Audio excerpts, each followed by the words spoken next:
Peace and love. Surnommé couscous présidentiel jusqu'à 30 après 62, le couscous algérien a été supplanté depuis que le pays est entré dans sa 5e dictature par l'appellation couscous armé. C'est du béton. C'est un couscous à régime autoritaire. Il ne supporte rien, il est draconien. Contrairement au couscous marocain qui est doux, au couscous tunisien qui est très doux, le couscous algérien, il est, comment on dit, il ressemble, on dirait du plomb. Il ressemble à de la chevrotine. Sur le marché, vous pouvez trouver du fin, du moyen et du gros calibre. Et transformer n'importe qui en passoire si vous le désirez. Alors, contrairement au blé tunisien et marocain, le couscous algérien, le blé algérien a cette particularité, c'est qu'il ne pousse pas dans la terre, il pousse dans des bateaux venus de l'autre côté de la Méditerranée. Et il est moissonné par un type de paysans nouveaux qu'on appelle la mafia politico-financière. Il existe 5 grandes régions d'Algérie où pousse le blé. C'est le port d'Alger, le port d'Oran, le port de Béjaïa, d'Annaba, de Skikda et le port de Constantine. Non, il n'y a pas de port à Constantine. J'ai oublié, Constantine n'est pas une région agricole. Alors le couscous a été inventé par les Berbères et depuis presque 2000 ans et il a été médiatisé par les pieds noirs, par les Français venus d'Algérie, puis du Maroc et de la Tunisie dans les années 60. Alors les pieds noirs ont respecté la tradition du couscous, la recette traditionnelle. Ils ont juste rajouté un ingrédient, la tchatch. Et la tchatch, je vous le signale, ce n'est pas une variété de sardines. Ce n'est pas une danse acrobatique, c'est un flux incontinent de paroles lancées à très grande vitesse dont le but essentiel est de garder le plus longtemps possible la parole, même si tu dois dire n'importe quoi. Avec les pieds noirs, on n'arrive jamais à manger le couscous. On est là avec la fourchette, on est prêt à l'enfoncer dans la semoule, et lui il parle, tcha, tcha, tcha, tcha. Et à chaque fois que tu vas l'enfoncer, il dit, alors Momo, mais tu m'écoutes pas ou dis quoi? Putain, mais tu es venu manger ou quoi là? Mais attends, mais si tu veux manger, tu vas au restaurant, on est venu pour parler, là. Attends, qu'est-ce que tu fais, là, Momo? Eh, Momo, tu te rappelles la Bazeta, la Alger, à Babloued El Aziz,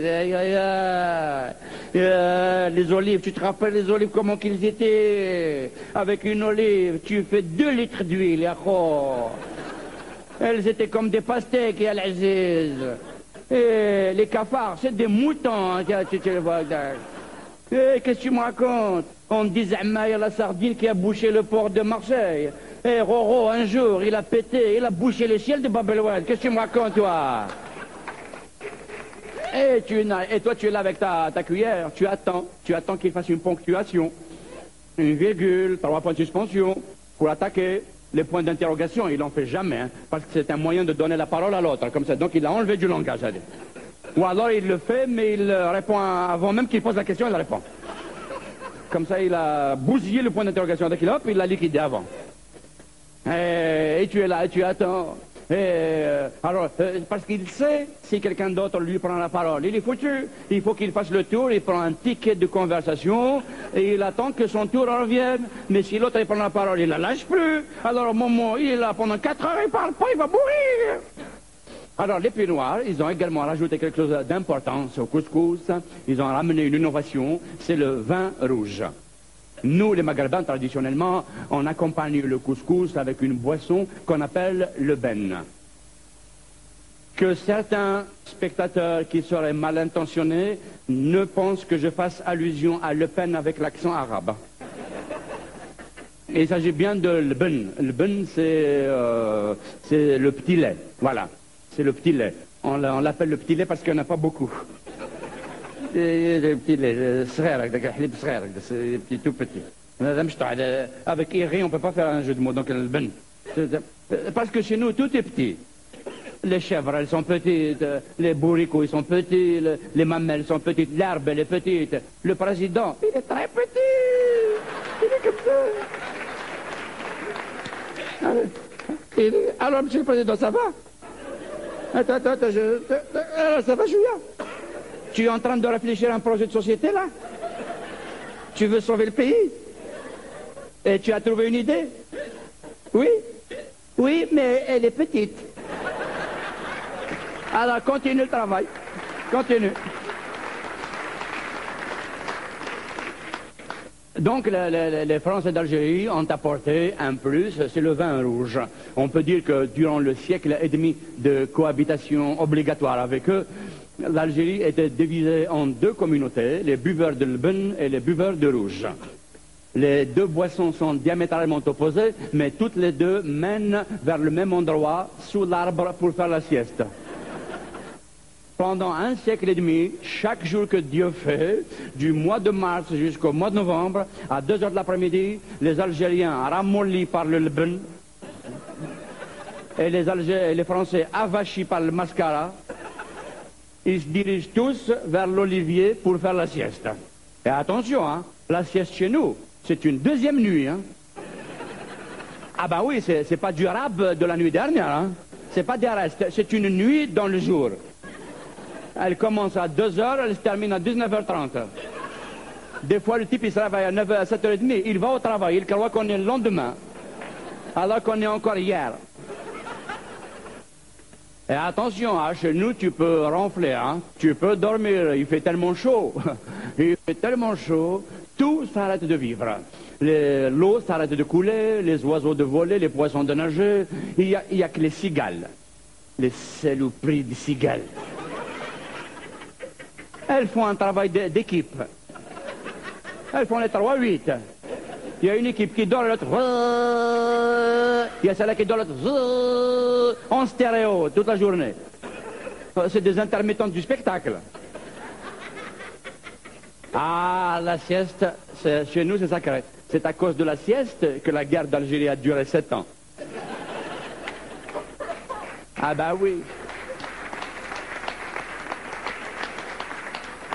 Ah ben, durant 7 ans, les soldats, ils sont là, les Algériens, les Français, ils sont là, et tout d'un coup, le type, il est là, et Michel, il est là, il a le fusil, et un ennemi au bout. Il va tirer, mais il est 2 heures de l'après-midi, il y a son doigt qui s'endort. Et puis, il regarde, il voit l'arbre, l'olivier.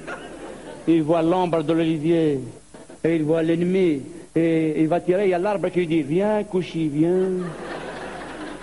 Viens, Kouchi, là, tu viens, il y a l'Aziz. Laisse tomber la guerre, c'est de la connerie, viens dormir, dors. Et l'autre, il est là, il voit l'ennemi, il est là. Et il y a le capitaine qui lui dit, mais alors Michel, mais vas-y, tire-lui-tu, connard. Mais abat-le, qu'est-ce que t'attends, là? Mais chef, je fais d'abord la sieste, après je tire. De toute façon, lui aussi va faire la sieste, hein. On va se retrouver après, hein. Non mais chef, lui, il est pas con, lui, il va faire la sieste, lui aussi, hein. C'est lui qui a inventé la sieste, il va la faire. Et même la balle, hein, si tu tires, la balle, même la balle, elle cherche l'olivier, elle cherche...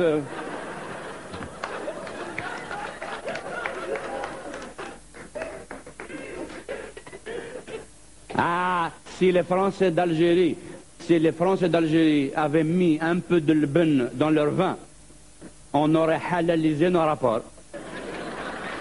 Ah, bah oui.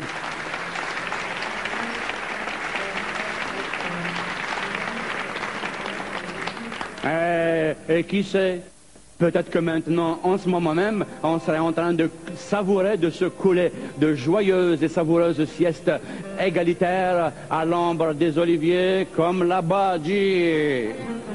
يما صبرتوني لا تقولوا علاش ما صبرتوني لا تقولوا علاش يما صبرتوني حبيتو هكذا واش يسالوني لاش يا زماني علاش يا جمالة يا صايدين البل يا جمالة يا صايدين البل يا جمالة يا تونس بعيدة العرب رحالة ليش يا زماني علاش شارك بهواك وانتي مبطاك شارك بهواك وانتي مبطاك نخطب باباك ونعزمه في نص الليل لكن عطاكي حطك في عيني يا صالحة من قد طويلة صالحة من قد طويلة صالحة من قد